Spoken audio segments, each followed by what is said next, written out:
comme un fou. Aujourd'hui, voilà qu'il s'arrête sur nous. La paloma a des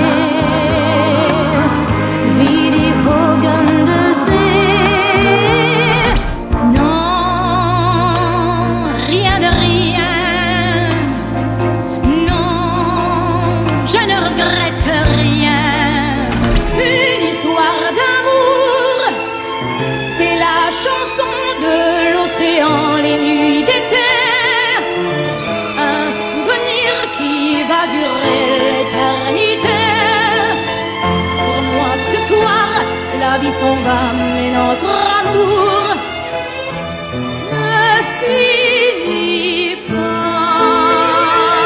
Pardonne-moi ce caprice d'enfant, pardonne-moi, reviens-moi comme avant. Je t'aime trop et je ne peux pas vivre sans toi. Quand il me prend dans ses bras, il me parle tout bas. Je vois la vie en rose. Il me dit des mots d'amour, des mots de tous les jours, et ça me fait quelque chose. Madame Mireille Mathieu, c'est un plaisir et un honneur de vous avoir à Beyrouth. Vous revenez après 41 ans. Pourquoi vous avez pris tout ce temps pour revenir à Beyrouth? Et vous savez combien le public libanais vous adore. C'est vrai, vous avez raison, pour moi, vous avez raison. C'est pour moi aussi un immense bonheur de revenir ici après 41 ans. J'ai eu l'opportunité de revenir et c'est une immense joie. En plus, je ne suis pas seule, je suis avec ma maman. C'est la première fois, elle voyage avec moi, mais c'est la première fois qu'elle vient ici au Liban avec mes deux sœurs, parce que je suis l'aînée de 14 enfants. Nous sommes 7 filles, 7 garçons. Et de venir ici, en plus, il fait un temps très merveilleux, très très chaud. Et vraiment, je suis très très heureuse de chanter ici le 30 jeudi, de chanter avec le public à Byblos, ça va être superbe. Le public libanais vous attend et comme on l'a dit, vous étiez là en 74. Est-ce que vous avez des souvenirs de votre dernier passage à Byblos précisément? Moi j'ai des souvenirs de l'hospitalité du public, la chaleur du public et des parfums de jasmin. Partout dans la rue, il y avait du jasmin. Ça embaumait, c'était extraordinaire. J'avais jamais... C'était une parfumerie... que ça, dans la rue, c'était une parfumerie. C'est beau, ça. Oh, c'était superbe. Je voudrais vous poser un peu des questions un peu loin du concert, si vous permettez. Quels sont les conseils que vous donneriez aux jeunes artistes aujourd'hui pour durer dans le temps, comme vous avez duré dans le temps dans ce métier aléatoire et difficile de la chanson? C'est difficile de donner des conseils parce qu'on a toujours soi-même besoin de conseils. Ce qui est important, c'est de travailler. Moi, je pense que c'est bon, le bon Dieu. Moi, je me dis, j'ai la chance de vivre de ma passion. Le bon Dieu j'ai eu un très grand manager qui était Johnny Stark. Mais avant tout, quand il m'a rencontré pour la première fois, il m'a dit, mademoiselle, il faudra beaucoup travailler. Je pensais qu'il fallait beaucoup travailler, mais je n'avais pas à ce point-là. Donc je pense qu'il faut beaucoup, beaucoup travailler. Vous travaillez toujours? Ah, toujours. Combien d'heures je fais les vocalises, je suis disciplinée quand je dois chanter. Je suis extrêmement disciplinée, c'est toujours théâtre, hôtel, répétition avec mon orchestre, faire mes vocalises, oui, c'est très important. Et qu'est-ce que vous préparez pour Byblos? Le public attend de moi des anciennes chansons, évidemment, Pardonne-moi ce caprice d'enfant, beaucoup d'autres chansons, et des nouvelles chansons que le public ne connaît pas. Alors, j'espère qu'il va aimer et qu'il va apprécier. Bon, moi, personnellement, je brûle d'envie pour vous poser cette question. Votre look, Mireille Mathieu, vous n'avez jamais changé les cheveux. Et je ne sais pas si au monde entier, comme à Beyrouth, les gens allaient chez les coiffeurs et leur disaient « On veut la coupe Mireille Mathieu ». C'était un trend. Ça reste un trend toujours. Pourquoi vous n'avez jamais changé de look? Oh, souvent on m'a posé cette question, pourquoi je change pas? J'ai fait des choix en France où j'avais l'opportunité de changer de coiffure, ce que j'ai fait. C'est dans toutes ces choses, j'étais blonde, en Marilyn, en indienne, avec des tresses, j'ai tout fait. Mais je crois que je me sens bien, on ne peut ne pas aimer ma coiffure, hein, mais je me sens bien dans cette coiffure. Je crois que c'est important de sentir, mais c'est vrai qu'il y a beaucoup de femmes qui aiment changer constamment de coiffure. Mais moi non, je suis très fidèle à ma coiffure. Je pense qu'elle est intemporelle. Quand on voit la mode, souvent les mannequins ont la même coiffure que moi. Ils s'habillent comme, ils mettent des vêtements de mode, mais avec ma coiffure. Oui. C'est vrai. Quel regard portez-vous sur le showbiz depuis le début de votre carrière? Maintenant, avec tous ces nouveaux programmes, réalité, Starac et tout ça, et bien sûr les réseaux sociaux qui vont avec. Qu'est-ce que vous pensez? C'est complètement différent. Je pense que je suis arrivée, moi, personnellement, au bon moment. Je suis arrivée, je parle pour la France, c'était la fin du yéyé, et je suis arrivée où on cherchait peut-être une personne comme moi, parce que quand j'ai débuté, peut-être que, je ne sais pas si vous le savez, j'ai débuté grâce à une émission de télévision qui était le dimanche en direct. C'était une émission de sport.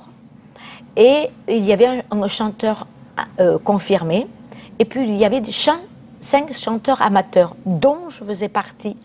Et le public appelait en direct en disant « on souhaite que telle personne revienne », ce qui a été mon cas. Je suis venue 7 fois, et après je rencontrais mon manager, et j'ai fait mes classes, c'est-à-dire que je partais en levée de rideau avec des artistes français, et j'interprétais 3 chansons. Et je crois que maintenant, ce n'est pas le cas. Maintenant, les artistes qui ont un tube, un hit, partent et ne peuvent pas... On ne peut pas s'exprimer avec une chanson. Alors, ils prennent des reprises, mais ce n'est pas soi-même. Moi, j'ai eu la chance d'avoir, donc, par mon manager, de rencontrer des grands auteurs comme Francis Lay, Eddie Marnay, Michel Legrand, d'être habité, Paul Moria, sur mesure. Ce qui n'est pas le cas maintenant. Il faut prendre, et ça va très très vite, tout va très vite par l'Internet, c'est complètement différent. Vous avez chanté aussi en une douzaine de langues, peut-être? Je chante dans 9 langues. Oui. 9 langues. Oui. Est-ce que vous avez essayé de chanter en arabe, ou bien vous avez écouté les chansons arabes, surtout les grandes Des grandes, bien sûr. J'ai eu, quand la première fois je suis venue ici au Liban, j'ai eu le grand honneur de rencontrer Férouz. Et nous avons vraiment sympathisé ensemble. Et j'ai même invité dans un de mes shows, mes spéciaux, à Paris, Férouz, qui a été la première européenne libanaise à se produire en France. Et le public a adoré, et j'étais vraiment ravie de la recevoir en France. Vous n'avez pas considéré de faire un duo ensemble, cette grande diva de la France que vous êtes, et notre grande diva Je pense qu'on avait souligné, on avait parlé un petit peu de ça, mais bon, moi, c'était la première fois que je venais ici, et elle, cette très grande dame que tout le monde adore, j'espère qu'un jour, j'aurai l'opportunité de la voir. Je sais, elle s'était produite en France, et je n'étais pas là, mais j'espère que si elle revient en France, parce qu'elle est adorée en France, l'opportunité de la revoir. Avec 1200 titres déjà enregistrés, qu'avez-vous à rêver encore, Madame Mathieu? Ce qui est bien dans ce métier, c'est jamais la même chose. C'est jamais fini, c'est jamais, on a toujours à conquérir. Chaque fois que je vais plus dans ce métier, plus j'ai le trac qui m'envahit. J'ai vraiment très très peur, j'ai la trouille, comme on dit chez nous en France. Parce que rien n'est acquis. Vous, en ce qui me concerne, moi, je suis très exigeante. Et je me dis, est-ce que ça va être bien? Est-ce que c'est ça? Est-ce que c'est... Alors, on ne sait pas, c'est jamais la même chose. Vous avez souligné, je chante dans plusieurs langues. Et je sais que demain, jeudi, j'ai des amis qui viennent des pays différents. Et donc, je fais un medley de différentes langues. Et j'en suis sûre que le public libanais va aimer.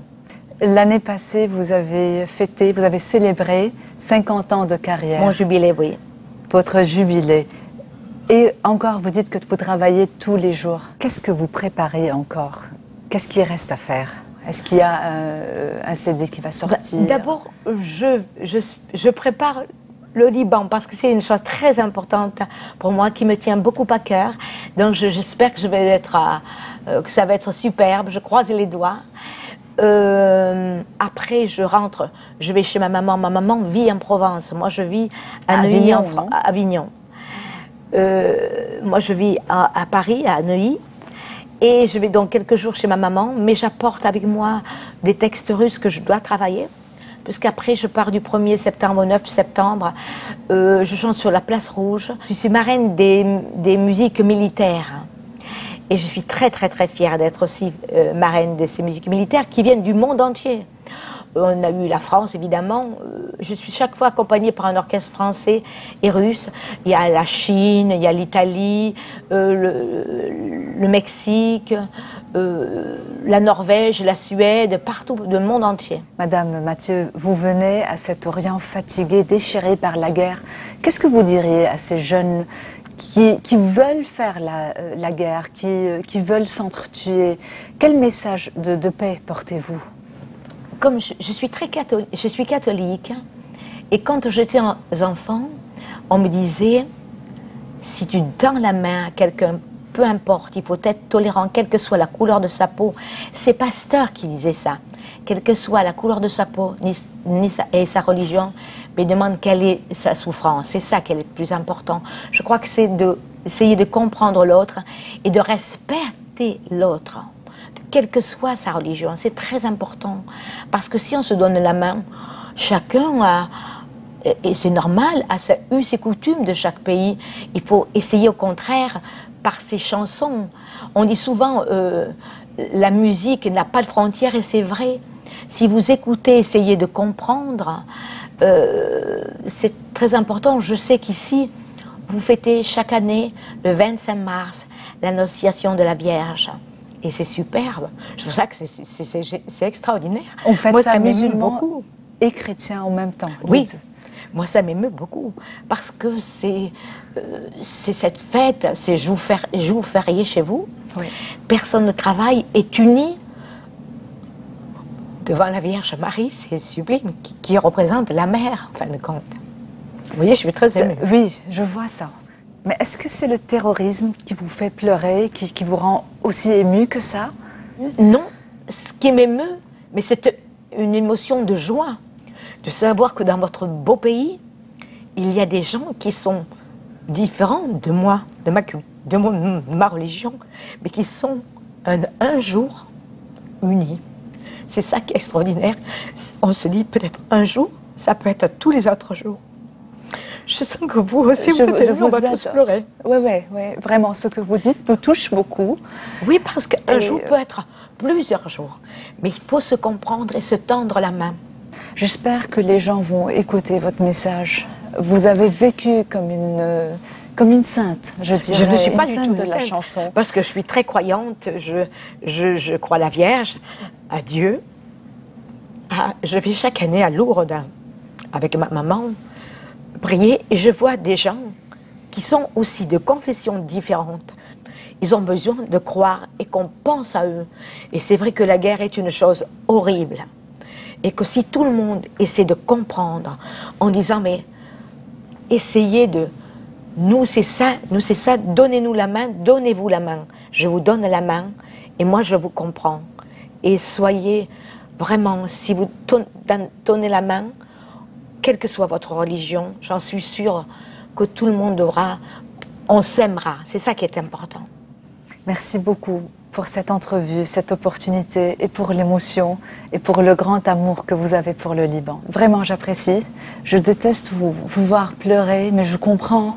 Ah, moi, je suis très émue. Oui, je comprends ça. Je crois que toutes les personnes qui sont là sont très émues. Oui. Parce que c'est important d'essayer de comprendre l'autre et de savoir sa religion. Moi, j'ai des amis qui sont de confessions différentes de la mienne, mais je les aime pour ce qu'ils sont. Et peu importe. Et quand l'autre est triste, je suis triste, parce que même si ce n'est pas ma religion. Parce que je veux que tout le monde soit heureux, que les enfants soient heureux, que quel que soit tout le monde, les personnes âgées soient heureux. Tout le monde a le droit d'avoir un endroit pour pouvoir prier et être heureux, quel que soit l'endroit. Merci beaucoup encore une fois. C'est moi qui vous remercie. J'apprécie beaucoup. D'avoir pu dire, ouvrir mon cœur. Et c'est moi qui m'excuse d'avoir pleuré. Mais ce sont des larmes de bonheur pour me dire que je suis très heureuse d'être chez vous. On vous aime encore plus parce que vraiment vous sentez cette fatigue qu'on a dans ce monde. D'une personne d'une très grande sensibilité, je l'avoue. Ouais. Merci Madame Mathieu. Merci. J'apprécie beaucoup. Merci beaucoup. Merci. Je peux vous embrasser. Merci. Merci. Quel plaisir, vraiment. Vous voyez que je pleurais. Hein? Moi, je sais, je l'ai senti dans votre voix.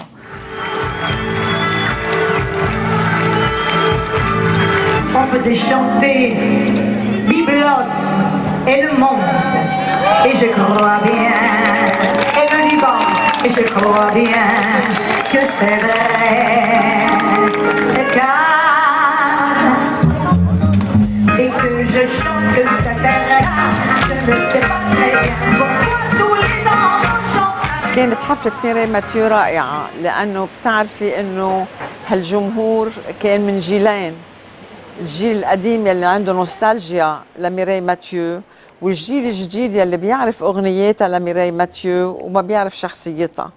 وعن جد هي كانت ست لائقة جدا جدا، وبعدين باستقبالها للجماهير حتى بالباك ستيج استقبلت الكل، مضيت اوتوغراف، كانت رائعة بكل تصرفاتها عن جد. يا حبيبي كل ما في الصمت نادى يا حبيبي، لاموني كتير على حبك لاموني كتير، دار البغار من حبي بغار كتير.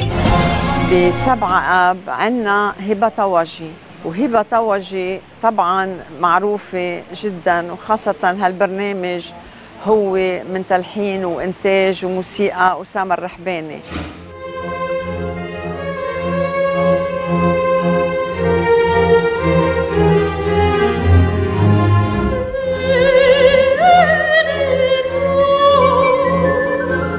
ب12 و13 آب عنا السوبرانو سمر سلامة بأوبرا ساكري بروفان، وهالأوبرا رح منقدمها بكاتدرائية مار يوحنا مرقس، لأنه هالكاتدرائية عمرها هلأ صار 900 سنة. بقى بالمناسبة حتكون هالأوبرا الحلوة كتير لأنه حتكون على جزئين، جزء بقلب الكنيسة وجزء راقص برات الكنيسة.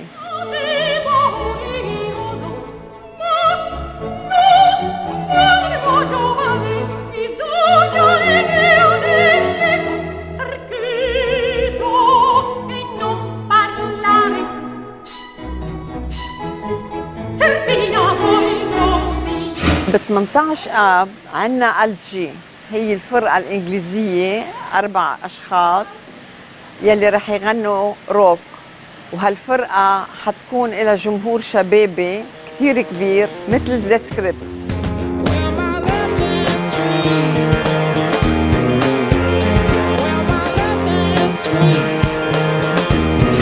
مهرجانات هالسنة كانت لحد هلأ نية كتير ناجحة رغم الظروف الحالية ورغم كثرة المهرجانات، لأنه برنامج مهرجانات بيبلوس هو برنامج متنوع فيه لكل الثقافات ولكل الأعمار، لهالسبب جمهوره كتير كبير.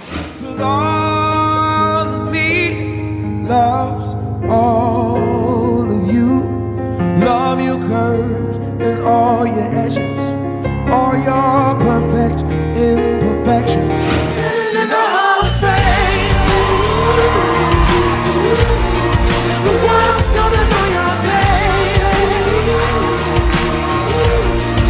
إن شاء الله برامجنا للسنة القادمة حتكون كتير مميزة، خاصة إنه جبيل هي عاصمة السياحة العربية بال2016. حنحاول نعمل برنامج مميز طبعا بيشمل كل الثقافات، بيشمل كل الأعمار، بيغطي كل الفنون المعروفة بالعالم، وإن شاء الله إنه منكون من نجاح لنجاح رغم كل الظروف يلي عم نشتغل فيها كلها صعبة، بس الحمد لله إنه جمهورنا كتير كبير.